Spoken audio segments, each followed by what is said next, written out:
That is 2 minutes. Eddie, can you hear me? Yeah. Okay, so we're going to start now, and then just whoever joins us will join us. Okay, no problem. All right. Let's go. So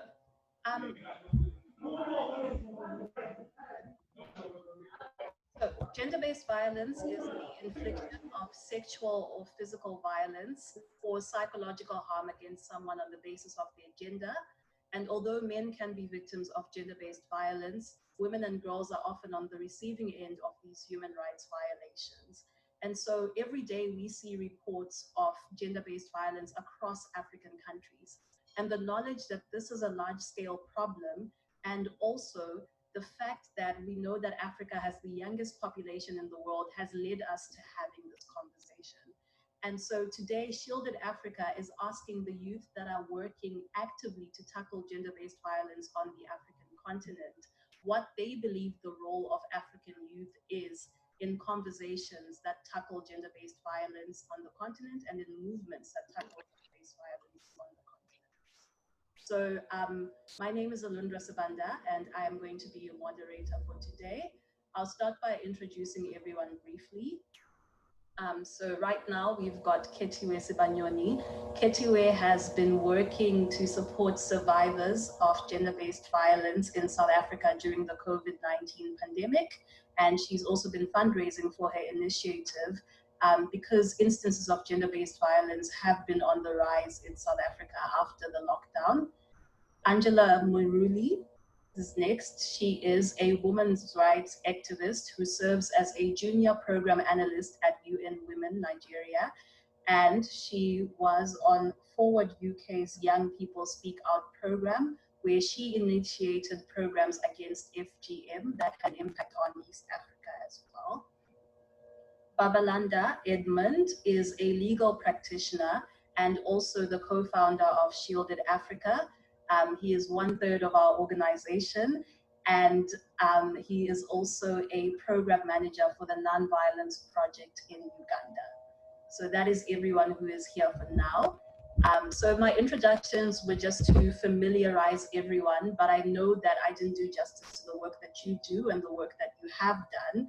So I just want to ask everyone to give a brief overview of the work that they've done or the work that they're currently doing in the gender-based violence space. So okay, you could go first because you're unmuted. Oh, okay. I started an initiative, but I wouldn't say I started it because it's a replica of an organization I had already been working for.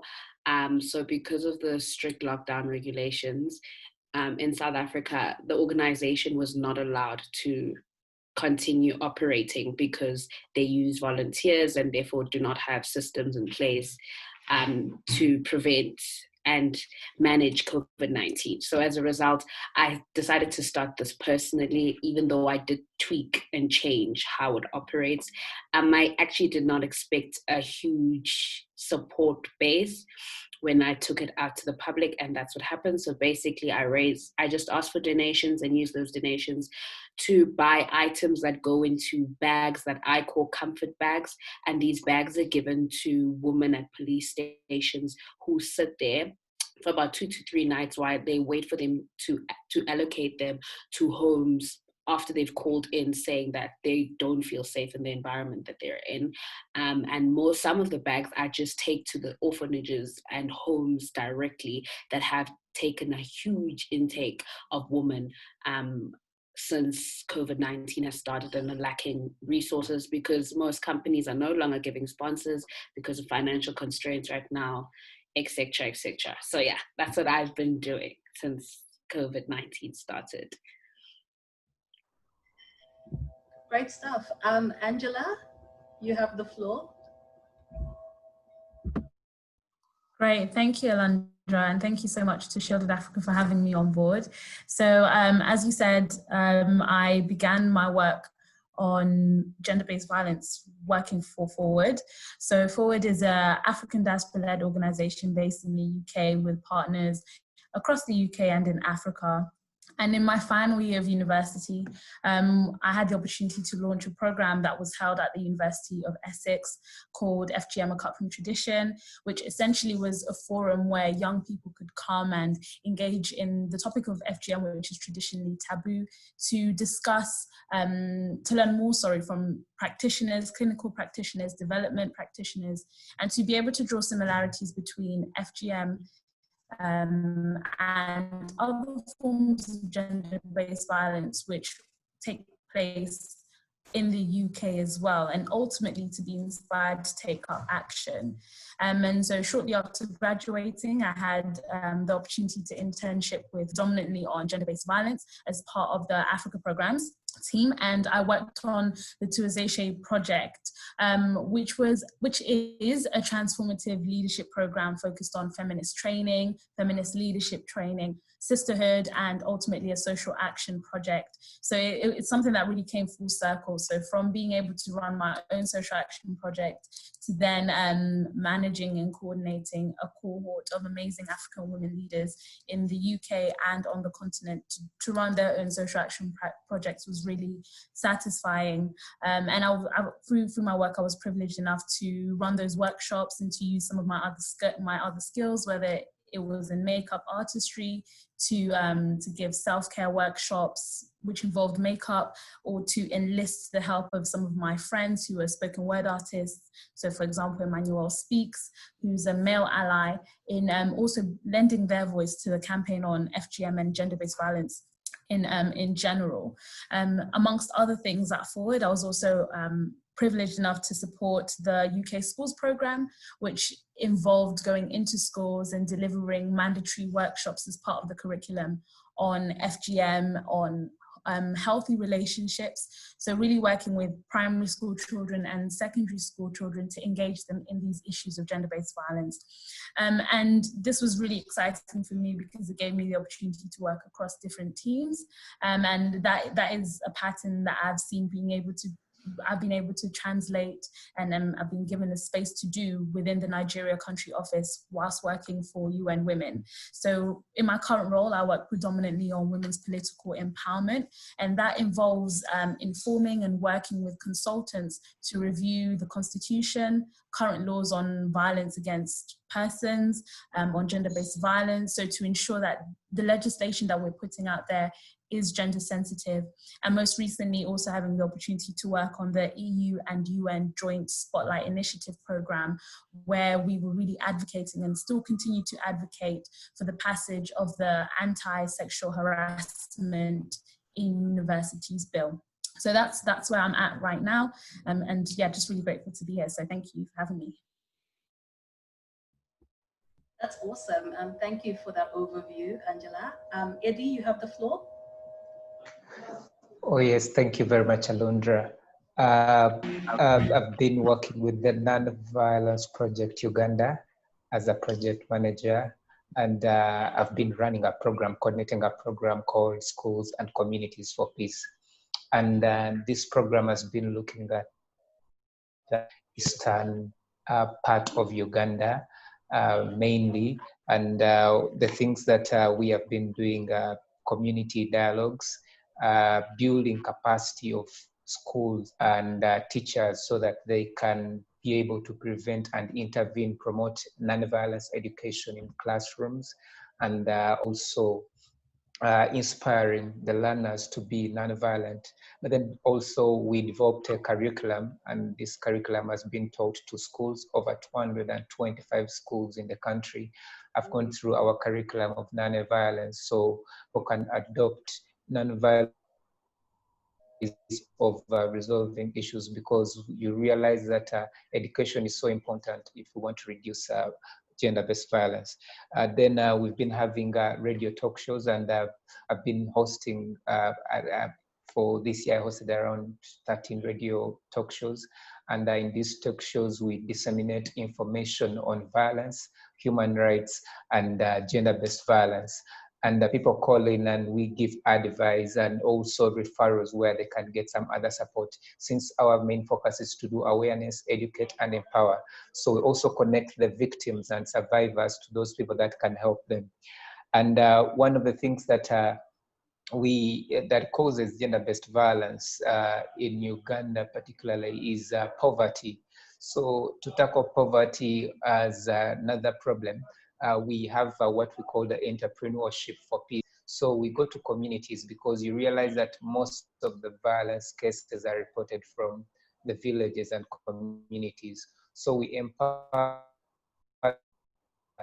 economic skills, hands-on skills, so that they can empower themselves to start a business. Because if they are employed, they can earn a living and they can sustain their families. So it's a bit hard to, that's one way of wiping out the problem that contributes to gender-based violence. And then also community dialogues, where we normally host opinion leaders, parents, and people in the community, and we talk about issues. We normalize the talk of GBV. We normalize the talk of violence, and then we hear the further information to know what is the main cause and how can we intervene. And through our community dialogues, we've reached out to at least 5 million people in the eastern part of Uganda.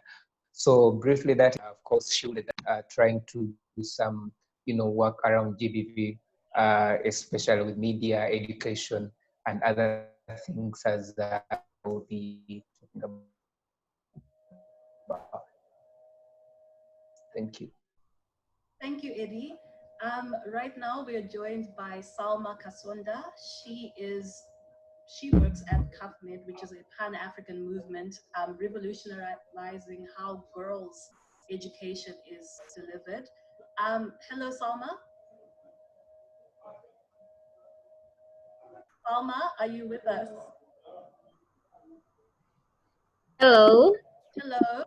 Salma, everyone was just giving a brief overview of the work that they do in their organizations. So may you please just give us a brief overview of what you do and what your role is in CAMFED. Okay, my name is Salma Kasonta. I work for CAMFED International. Basically, I'm in Tanzania, and CAMFED is in 5 countries in Africa. And our history goes far back in 1991 when our co-founder of CAMFED organization came to Zimbabwe for her master's degree for dissertation and whatsoever, so she could acquire her master's degree. So when she went to Zimbabwe, it's when she found most of girls are not in schools, are not in offices, are not in any area around doing any kind of development or issues that are more official. So meaning more girls were out of school, more girls did not have education, and more girls were the inferior group. So it's when she found CAMFED, and for now CAMFED is in 5 countries. So basically we are dealing with education. We are supporting girls in school and out of school girls. So as a package of support to girls in 5 countries in Africa, we are also facing various issues that affect girls' development and girls' progress, particularly in education. So we are also facing issues around social constraints, physical, political. So we are supporting girls with basic school entitlements, but yet we are also encountering in issues of sexual abuse, of verbal abuse, of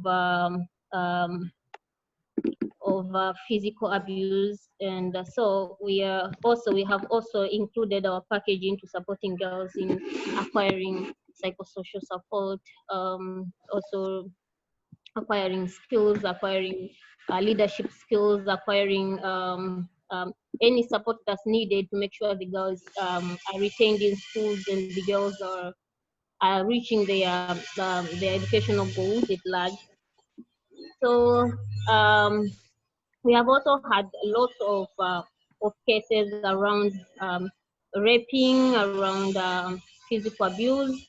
So we are also coordinating with government. So we are having in each district, for example, in Tanzania here, we are having, we are partnering with 32 districts in the country so far.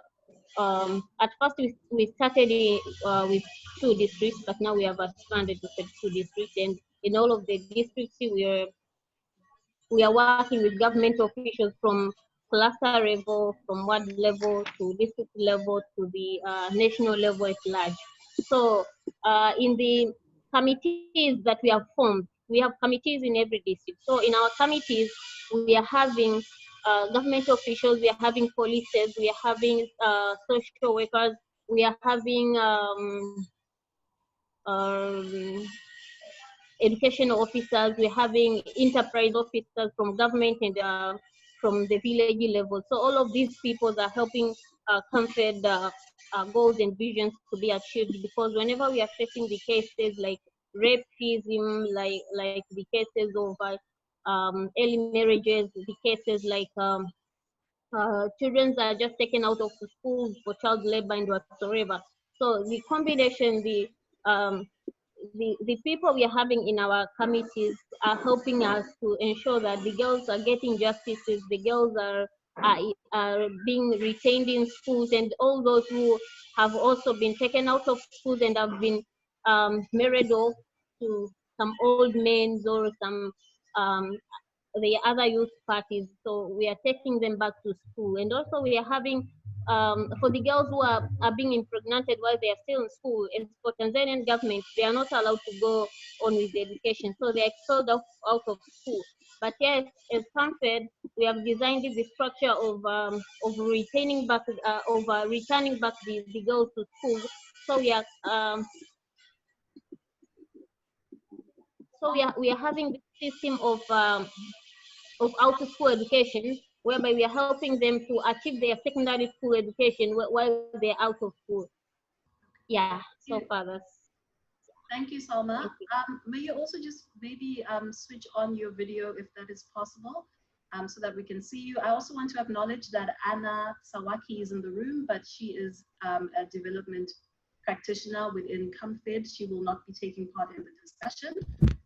Okay, so from what I gather from everything you guys have said, you're dealing with and confronting really heavy subject matter, right? So it goes from femicide to rape to sexual assault, stalking, girls in school being taken out of school, early child marriages. These are very heavy subject matter. So what is for you that moment that spurred you into action to decide to confront things of this magnitude? Just as an African youth, what is it that spurred you into action? What is it that made you decide, I'm going to commit a portion of my life or even just my work to this cause? Anyone can go first.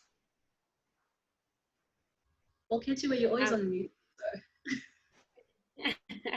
I'll go. Okay. So for me, I was honestly just, if I can just be frank, I was honestly tired of us always getting into action when someone has died. So that was my whole motive behind it. Like, can we stop? Can we give the same energy in celebrating survivors that we give in mourning for victims that we've lost? Because I feel like if we can balance the scale in terms of that, we are empowering the survivors to educate more. Because as much as we can educate about these situations, survivors can educate at a better state and a better level because they've experienced it themselves.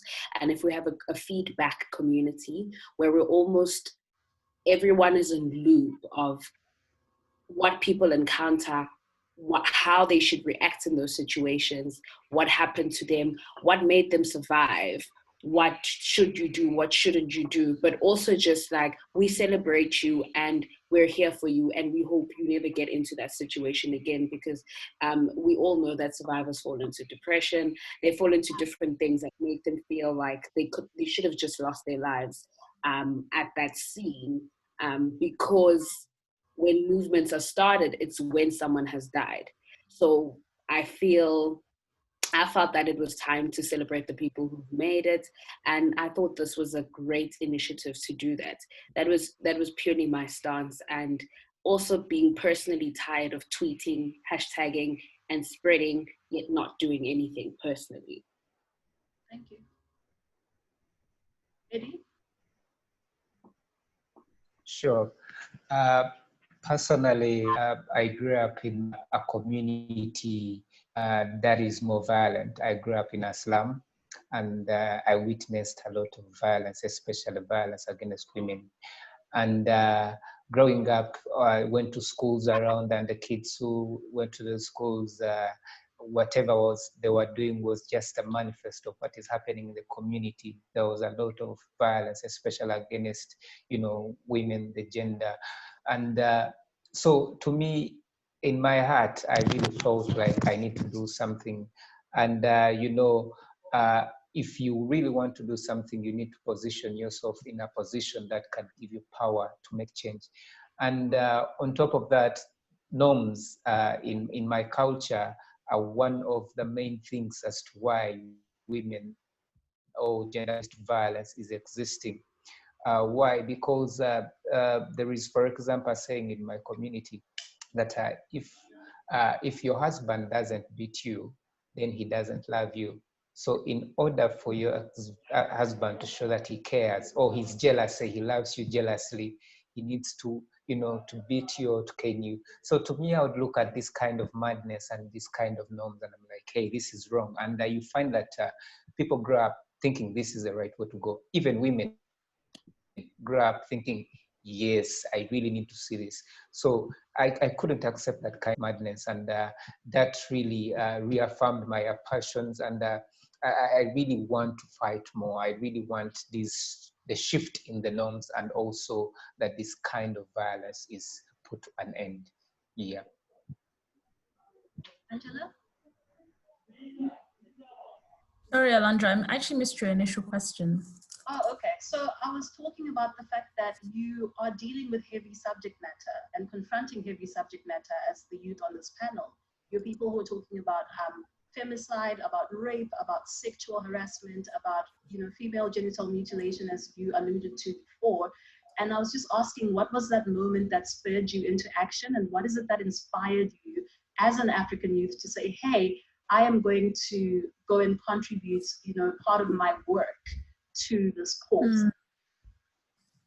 Yeah, so I think for me, just to put it briefly, I honestly, especially when it comes to things like FGM or lack of access to education, as our colleague from Tanzania alluded to, I think it just came from the realization that it could have so easily been me who was in that situation. And I think that it's our civic duty, it's everyone's individual responsibility when it comes to gender-based violence to take action and to work actively against it. It's not enough that you perhaps are not experiencing it or haven't experienced it, as we're seeing now with the ongoing protests on Black Lives Matter. It's not enough just to say, I'm not racist. You have to actively be anti-racist. And so I think for me, the moment that really sparked that interest is obviously first realizing that things such as FGM, child marriage are very prevalent in my community. So I'm originally from Kenya, I was born in Kenya. And then realizing, hang on, that really could have been in that situation. So I think that's what really sparked my interest and my decision to go down that advocacy route. And Salma?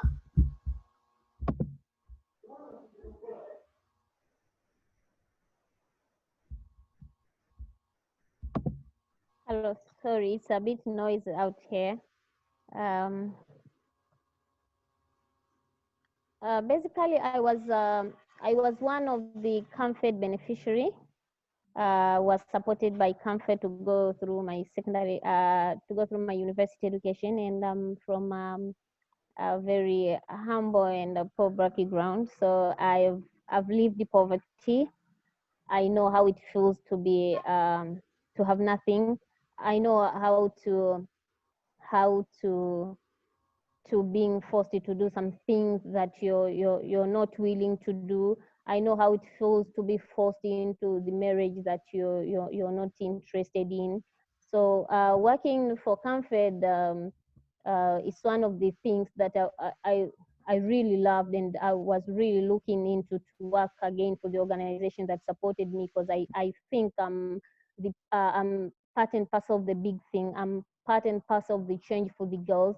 And so far, I'm working with 22,000, over 25,000 girls in Tanzania. So I'm working with them, ensuring that we're taking actions on the issues of marginalizations, of issues around lack of justice, of humanitarian issues and things like that. So I really feel proud in doing so.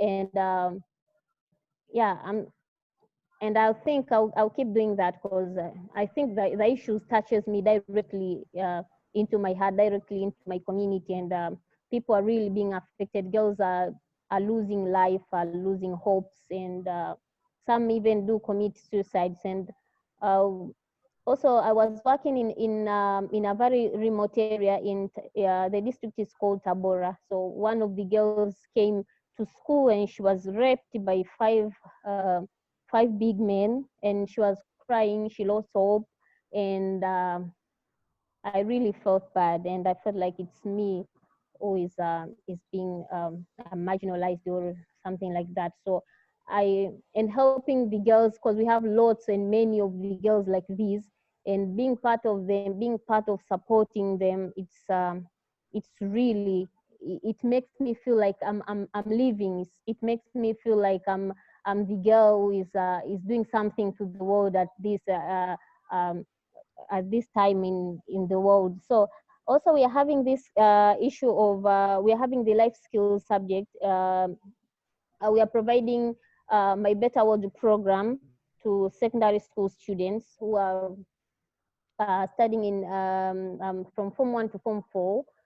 So we have the curriculum of life skills subject. So we are teaching girls to have goals, to have vision, to have the future, to say no, and also to avoid any temptations or any emotional drives that could ruin their futures.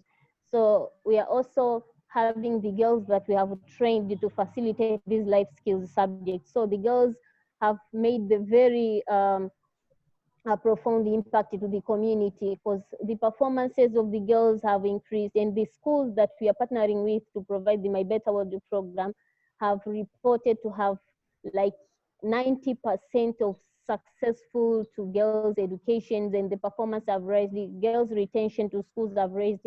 We have also worked to ensuring we are supporting the parents, we are educating the parents on how they can avoid all these marginalizations, all these kinds of abusive acts that are happening in the communities. So yeah, that's it for now. Thank you, Salma. Thank you. Salma, I just want to make a direct request for you to switch on your camera. Is that possible? Salma? Hello? Yeah, sure. Is it possible? Okay, thank you.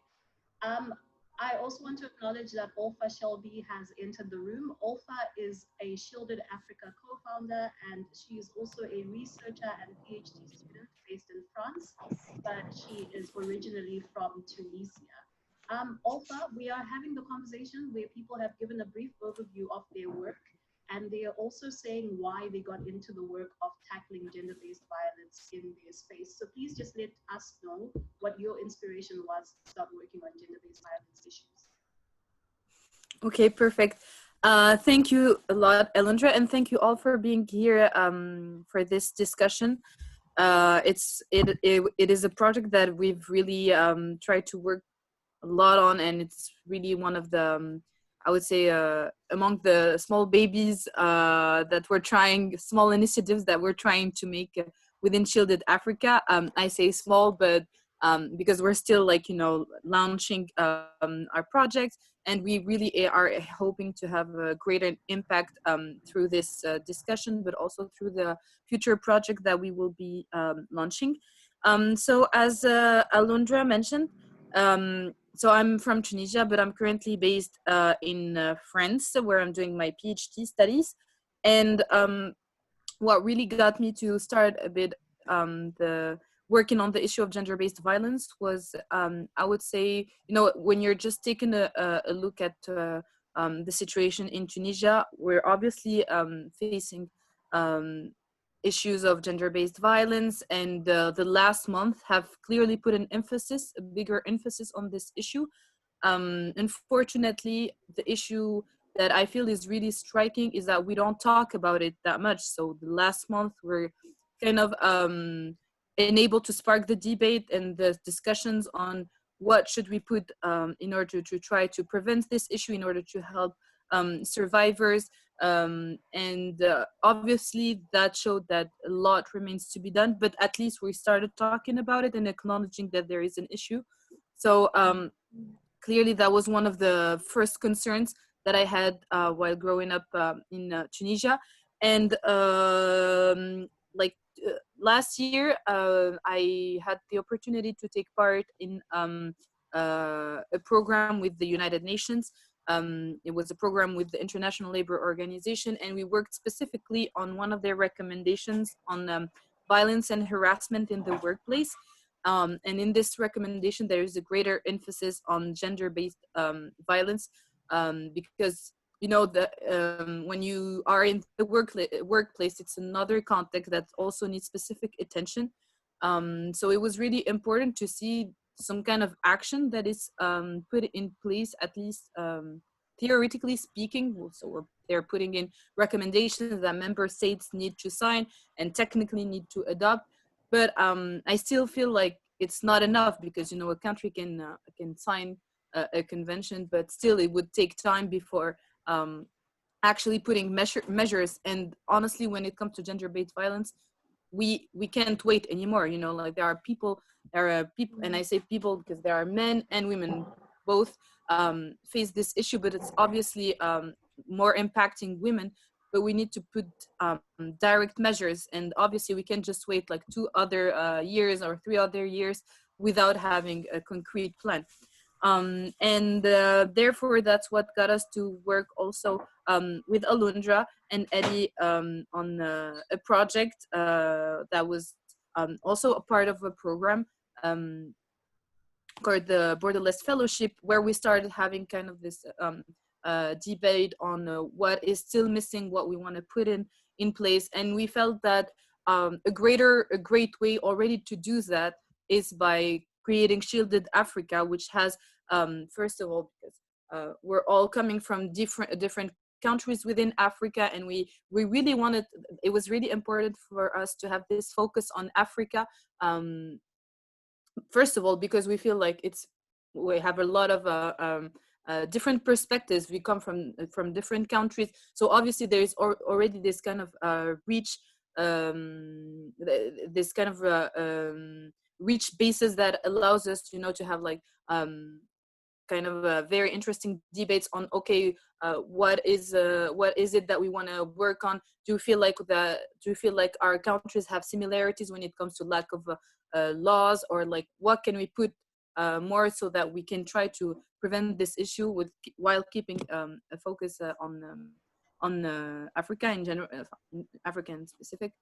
So yeah, that was just a bit I would say my work on gender-based violence, but I work a bit on issues related to gender inequality, since I'm working on startups. I'm trying to see is what makes, for instance, what gets us to have more startups that are led by men versus startups that are initiated or where there is a co-founder there that is a woman. And then in this case, we try to have interviews with the female female founders versus male founders, and we see like how they approach certain things. So it's not necessarily related to gender-based violence, but it obviously tackles the issue of gender inequality, and gender-based violence is also a component of gender inequality.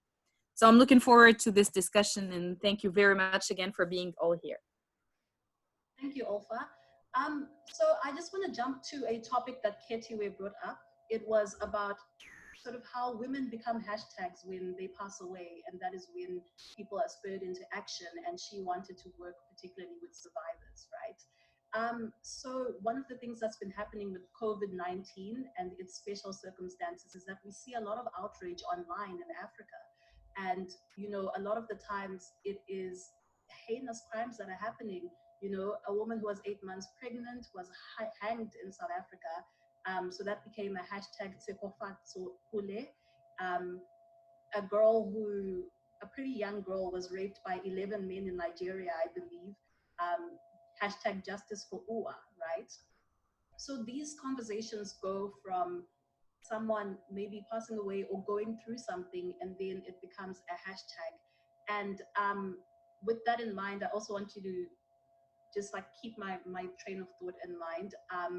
Back in 2014, when, you know, we were looking for the Chibok girls, there was hashtag bring back our girls.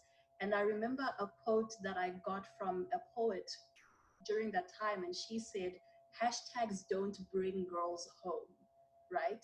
And that struck me in this, you know, while looking at this time period. So my question now is social media activism relevant, and is it effective in fighting gender-based violence in Africa? Or do the hashtags not bring the girls back home? Do the hashtags not help in any way? What do you think about that? Because there are a lot of youth in Africa who haven't lived in a world and don't remember a world without social media. So that's a big part of their lives. So yeah, what do you think? Does anyone have any thoughts on social media activism? Yeah, I can go ahead. I think that definitely in the last, I would say maybe even 3 years, so just slightly after the Chibok girls, there's definitely been a lot of social media activism that has been like a spark for change, and that has triggered big social movements. If you think globally, if you think Me Too, if you think Black Lives Matter, and even now Justice for Uwa in Nigeria, where I'm currently based, now we're seeing the governors across the state have set up, are looking to set up a committee on gender-based violence, and the federal minister for women's affairs is very much at the forefront of that. And if you consider the fact that all you need sometimes is just that public outcry, it's very tragic, but sometimes you need that public outcry to spur on some action. I do feel like social media hashtags are an opportunity for change to begin and to be sustained. So I would definitely say that yes, the physical hashtag, just hashtagging, isn't necessarily going to in the case of the Chibok girls, that doesn't physically bring them back, but yes, it definitely does put some ammunition behind the crowds of people that are going to go and campaign at the police headquarters, for example, as we've seen in Nigeria. It's definitely going to give some backing and some pressure to the governors, for example, who are now putting together this forum. So I personally believe that they're very effective, and they're a huge opportunity for youth in Africa who are increasingly on social media and on the internet. I think it's a good opportunity to start. Thank you, Or rather, does anyone else have any thoughts on social media activism? Yeah, sure. I would say that it is very effective, but also it depends on the community or country. Because I'll give an example that in Uganda we have social media tax, and so many young people own smartphones, but they can't get to social media. Why? Because they're unemployed and they don't have money to buy tax. So somehow it impedes from access to social media. So you find that people on social media, that are trying to do the hashtags are actually these key warriors. So their work is more to fight on social media, but they can't do much out of social media. So to me, I think social media would be like a stage where a child is crawling, and but a child needs to rise up and start walking. So as much as we need it, we need to take action, and people need to rise up, because if you look at all these, for example, Black Lives Matter has been there as a hashtag, but it has not been so much, not until people started, rising up and roaming the streets to, to demand that justice is served for all those that have been victims and survivors. So to me, I think that it is vital, but we really need to do more action, and most especially for some of the communities and some of the people that cannot access social media. Yeah, that's what I can say. Thank you for your thoughts on that. So from social media, which is something I believe is pretty much unique to our generation or just the generation before and starting, to opportunities on the ground, right? You are working on the ground. You are the people that are executing in terms of tackling gender-based violence in Africa. What are the opportunities that are there for the youth, and why should they even care to be part of these conversations and these movements? Because you guys talked about personal experience and exposure to the problems. Why should other youth care, and what opportunities exist for them in this space? Yeah, anyone can go, feel free.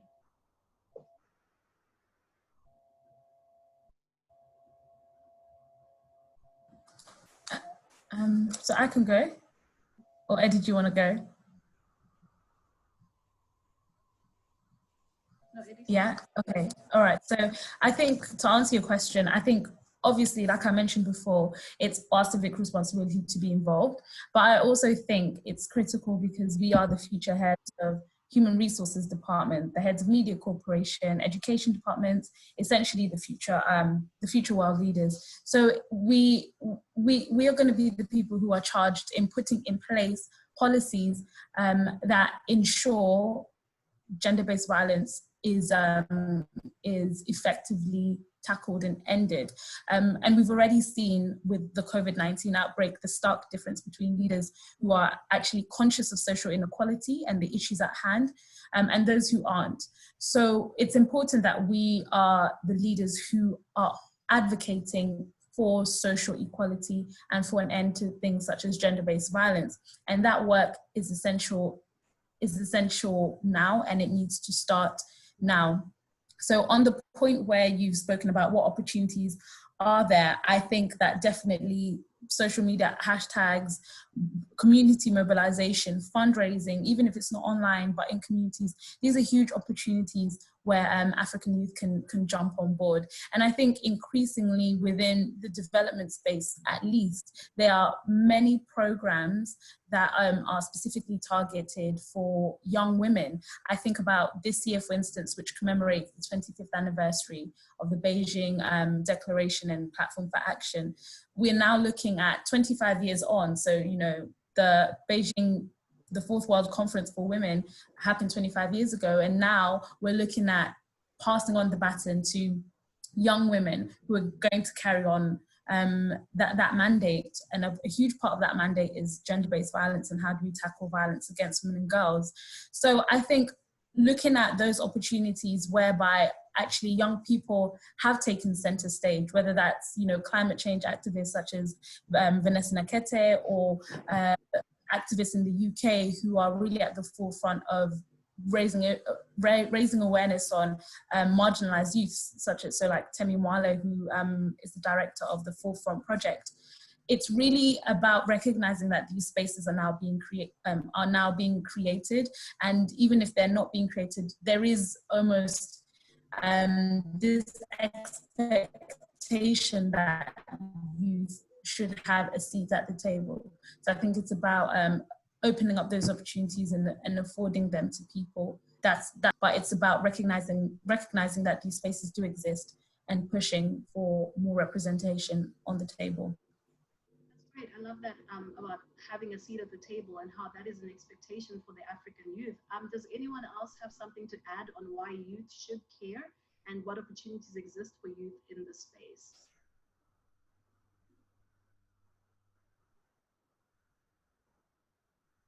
Olfa, Salma, Eddie? Yeah, sure. I'll say something. I think it is very important for young people, the youth, to engage. Why? Because you find that I'll give an example. In Uganda, majority of the victims are youths. You find that at least 60% or 70% of women between the age of 15 and 18 have ever experienced sexual violence. So this means that more than a half of the population and very young people. So, and when you read the police report about defilement, about sexual harassment and other forms of violence connected to GBV, you realize that most of those that are reported are by adults who are assaulted and not the young people. So to me, I think that young people need to engage because one, they're not doing a lot, and partly because they're not, there is no awareness, and they have not educated or empowered enough so that they can rise up and take their role as young people to take change. And so for us, the young people who are already in those positions and, that are leading movements, so it is very important for us to be role models for these other young people. So it is quite easy for a role model who is a peer than someone who is older. So I really think that if we really want to do more inspiration for these other youths around Africa, take part of this, we need to rise up, and all young people that can do something in any way, they need to rise up and show cause. Yes. And I think with having a seat at the table and with rising up comes a lot of exposure, right? And sometimes maybe even a lot of prestige. So people are glamorized as activists. But I also want to move from like the glamorous side of it, which is, okay, take up arms, have a seat at the table. What are the challenges on the ground? You know it. You've worked in the organizations. You have positions right now. What are the challenges that African youth face right now in tackling this issue? Salma, you look like you were unmuted, so go ahead. Yeah, I think as young people, as activists in our particular spaces, we have positions, we have voices to speak on behalf of others, and we have responsibility to be the change and influence the change for the benefit of our communities. So I feel like it's very important as youth, and we have to do it. If we can't do it, then nobody else is going to take space, is going to take the lead to influence, to educate the community, to know what's right and what's wrong, and to speak against all of the violence that happens in the community. Sometimes we do even have cases where our very own relatives, or all the people who live with us, who do not know the issues or the consequences of the violence that happens, or sometimes the reasons to physical sexual abuse that the children's or the community members are facing. And sometimes we even feel like because we're trying to sugarcoat the issue, or to protect the cultural perspectives of African, or of our environment, of the people we are having. So we're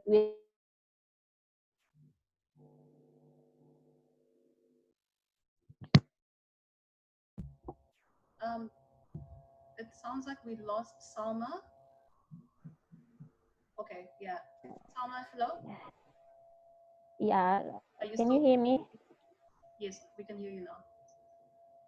Yeah, so I feel even the hashtags, the movement that goes on online or on technological platforms are very influential, are very um, important for us as youth, because most of the youth are in in social medias or in various platforms, I think we need to raise the voices. Even there are youths who do not know that these are our rights, these are not our rights, these are violences, these are not.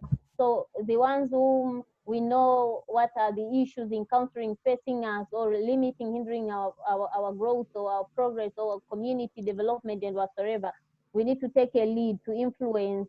I know it's not the whole of the package, meaning it's, the technology alone or the social medias alone cannot bring us the change that we need, because we need to engage other stakeholders, other platforms, and private entities to come together to ensure that we are moving from where we are. Also, we are not just protecting the bad catchers. So we are not protecting the bad catchers in the phase of humiliating or inferiorizing the young girls in our community. Thank you, thank you. So there's been a lot of talk about education, about awareness, as well as about cultural norms that are leading to gender-based violence, right? So I want to pose a bit of a challenge to you, which is that it seems like there are a lot of conversations that happen among activists, among people and youth that are active. You know, we throw out terms like toxic masculinity, like patriarchy leading to gender-based violence. And sometimes these terms are not accessible to the people that want to be a part of the conversation, right? How do we make these terms and these things that seem so high up there, you know, more accessible to people who want to be a part of the conversation and even just understand it? Because I think it can be a bit of a deterrent to think, oh, people are going to start discussing this thing or these words that are buzzwords that nobody really understands and knows how to engage in. Olfa, I'll have you be the first person to respond to this because you are in the research space. So it's really about making language more accessible.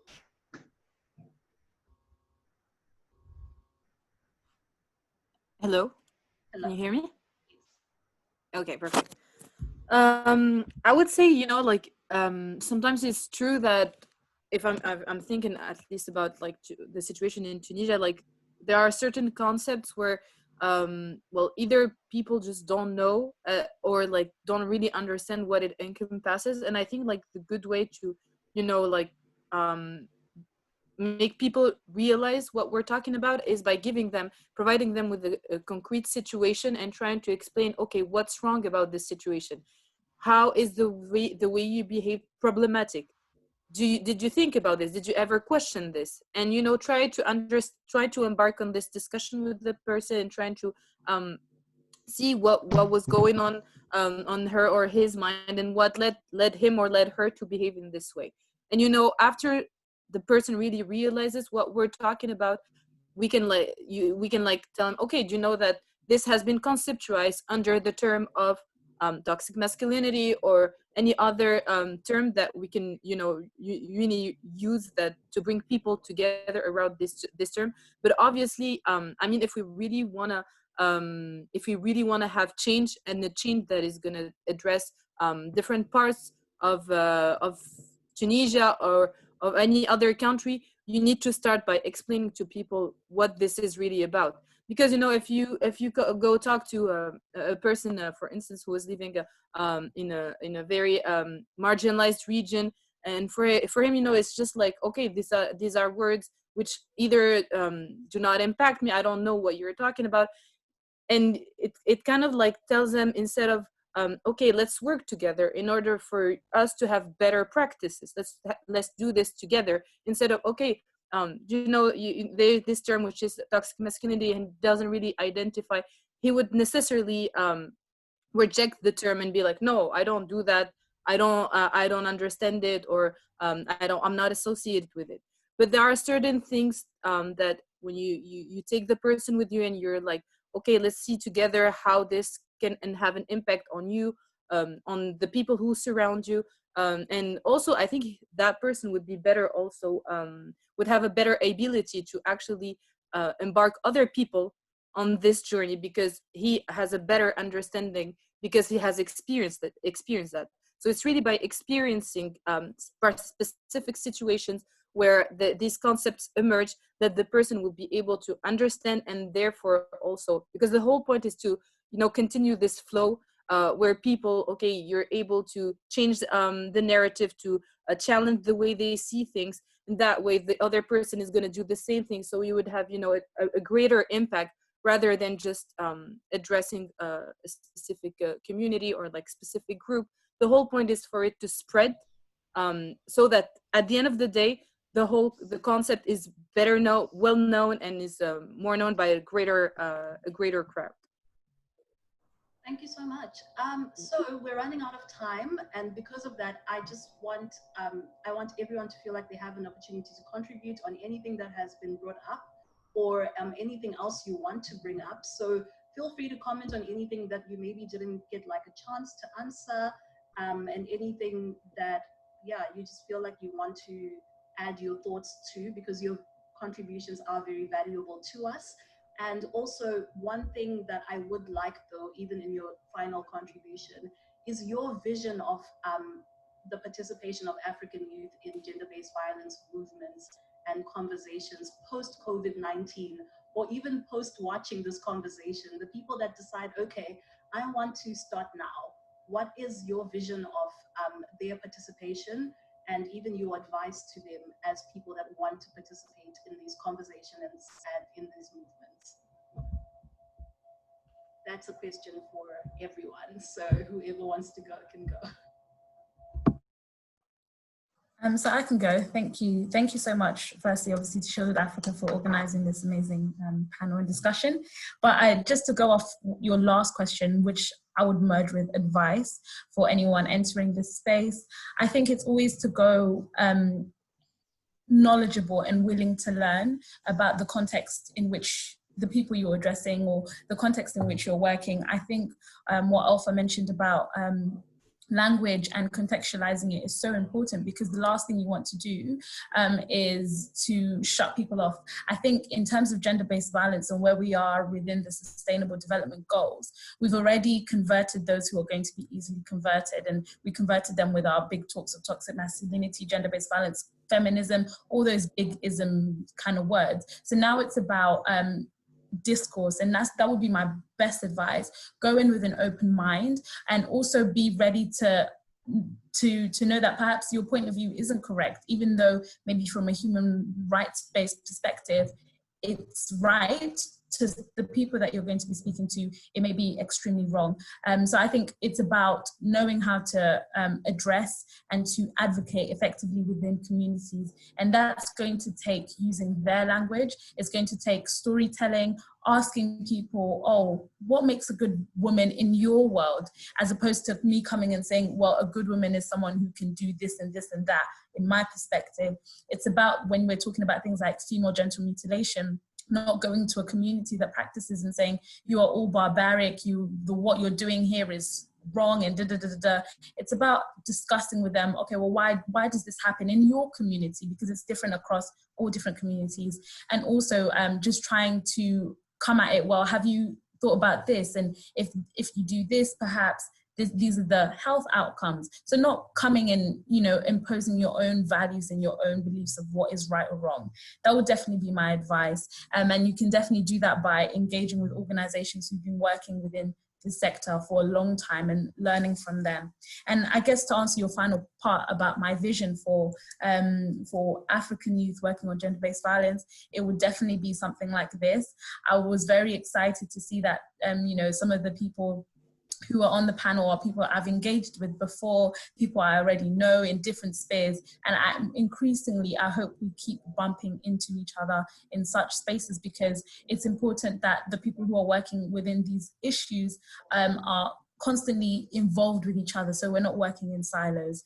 And it would definitely also to see an African youth who are being mentored and standing on the shoulders of people who already gone before us, who are already doing the work now. So I would definitely love to see more of the older generation taking it upon themselves to mentor us, and for us as well to seek out these mentors. That would be my vision. Thank you.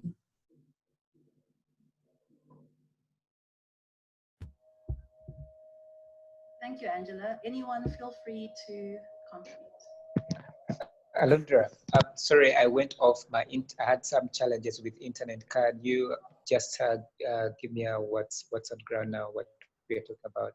Okay, so everyone is just giving their final word because we are running out of time. Actually, we have gone over time. So everyone's just giving their final word. Any comment on anything that they felt like was pressing and they needed to just contribute, but also talking about their vision in terms of youth participating in conversations and in movements against gender-based violence in Africa. Cool. So feel free to go. You have to go now. Yeah, I would say that young people should be given space, one, through policies. You find that in Uganda there are policies, but you realize that most of the things are done by old people. Recently, we had a media campaign whereby a conference, an online Zoom, was supposed to take place. It's for young people as participation in politics, and everyone on that poster was above 40 years. So, you know, it was just funny.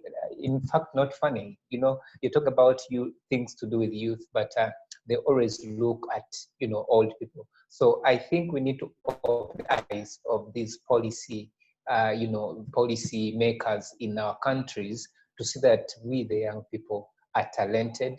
We can do this, and we can effect change. So to me, I think that we really need to influence, this kind of change through the movements that we are coming up with, and through the online social media platforms.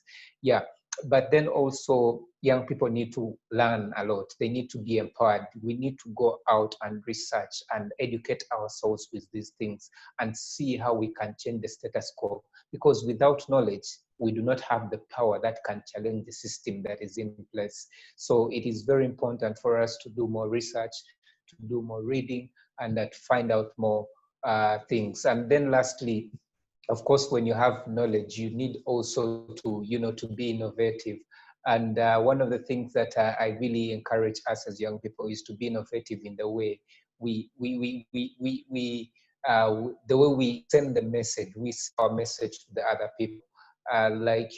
That is what you've been talking about. And these are some of the things. How can we simplify our message? And to me, I think if we start innovating, for example, the project that I'm working on with a friend that was part of some fellowship, and probably this will be part of Shielded Africa. And we are looking at how we can shift the norms of young people on social media and other platforms on how to fight against GBV through use of games, online games, and other board games. So you realize that when young people are playing games online, they're not just playing games to entertain themselves, but they're learning, and something is communicating to them. The same for the board games. So those are my closing remarks. Thank you, Edie. Salma, you were ready to say something?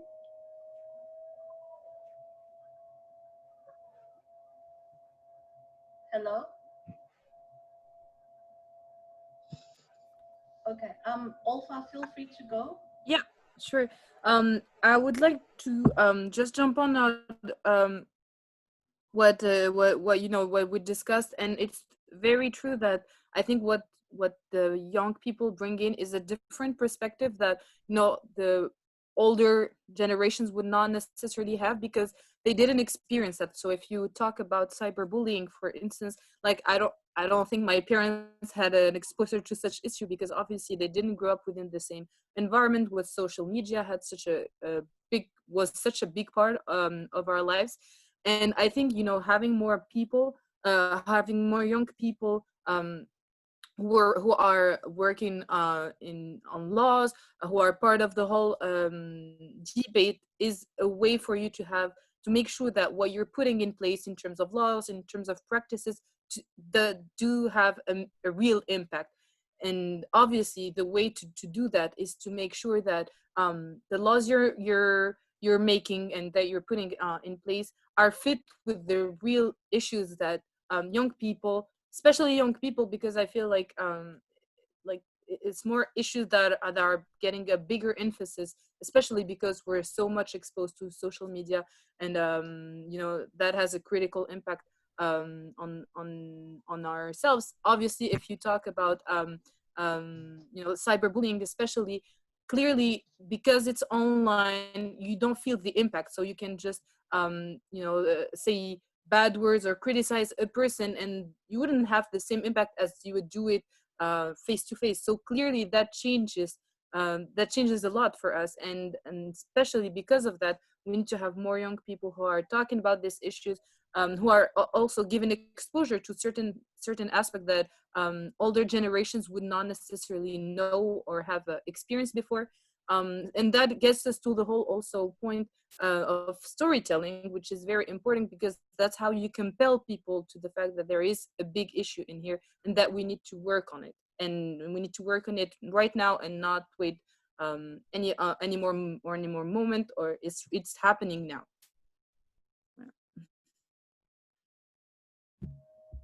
Thank you, Olfa. Salma?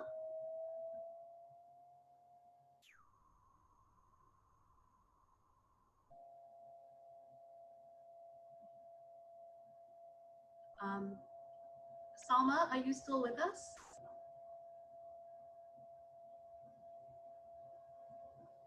Okay. I really did want to hear what she has to say, so hopefully if she's able to connect back, she will say something. But I just want to say thank you to everyone for being here. Thank you, Angela. Thank you to Khethiwe, who was here earlier. Thank you, Olfa, Eddie, and Salma, Anna as well, for having Salma come and join us. Salma seems to be back. Salma, are you back? Okay. Yeah, having her come and join us. Thank you so much. And I appreciate the entire conversation. And I think what I'm really taking from this conversation is that there is a call to action on the youth, that you believe that the youth do have a part in this conversation, and that there is still space and more space that can be filled in, even by people who may not completely understand, you know, the terminology that's out there that's being used around here, and that you are even excited to be part of demystifying the movement against gender-based violence. So thank you so much for being here. Thank you for your time. I appreciate it. Enjoy the rest of your day. This is the end of the first GBV Circles. Thank you. Thank you all. Have a good day. Cheers. Bye. Great day. Thank you.